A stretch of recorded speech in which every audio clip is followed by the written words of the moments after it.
Hello friends, আসসালামু আলাইকুম। সবাই কেমন আছেন আমার প্রিয় আপু এবং ভাইয়ারা? আশা করছি আল্লাহর রহমতে আপনারা সবাই ভীষণ ভালো আছেন। আলহামদুলিল্লাহ, আমিও ভালো আছি। আজকের পর্বে আপনাদের তৈরি করে দেখাবো ছোট্ট সোনামণিদের জন্য চকলেট মিল্কশেক রেসিপি। এটা কিন্তু খুবই মজার, আর এই গরমে তো ওরা ভীষণ পছন্দ করবে। এর জন্য ভাবলাম আজকে এই রেসিপিটি আপনাদের মাঝে শেয়ার করি।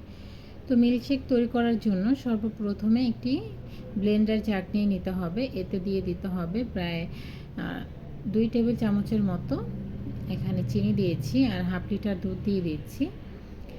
টেবিল চামচ ভর্তি করে প্রায় 2.5 টেবিল চামচের মতো হবে কোকো পাউডার দিয়ে দিচ্ছি বরফ কুচি, আর 1/3 কাপের মতো ভ্যানিলা আইসক্রিম। তো কোকো পাউডারটা যদি না থাকে সেক্ষেত্রে আপনারা কিন্তু ডেইরি মিল্ক চকলেটটাকে সিরাপ করে নিতে পারেন।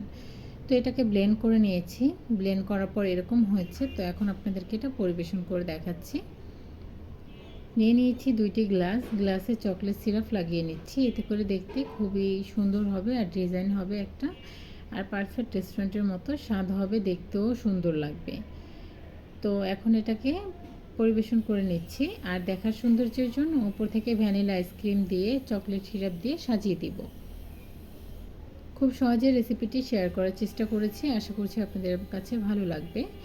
ভালো লেগে থাকলে অবশ্যই বাড়িতে ট্রাই করবেন, আর ট্রাই করে অবশ্যই আমাকে কমেন্টে লিখে জানাবেন যে আপনাদের উপকারে আসছে কি না।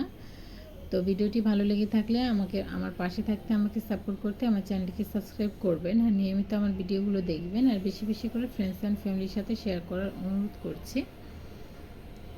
এরকম সহজ আর মজার চ্যানেলটিকে সাবস্ক্রাইব করে রাখতে হবে, তাতে করে আমি ভিডিও ছাড়ার সাথে সাথে আপনারা কিন্তু নোটিফিকেশন পেয়ে যাবেন। তো এখানেই বিদায় নিয়ে নিচ্ছি। পরবর্তী ভিডিও নিয়ে হাজির হয়ে যাওয়াতে আপনাদের সকলের সুস্বাস্থ্য কামনা করছি। আসসালামু আলাইকুম, ভালো থাকবেন সবাই। আল্লাহ হাফেজ।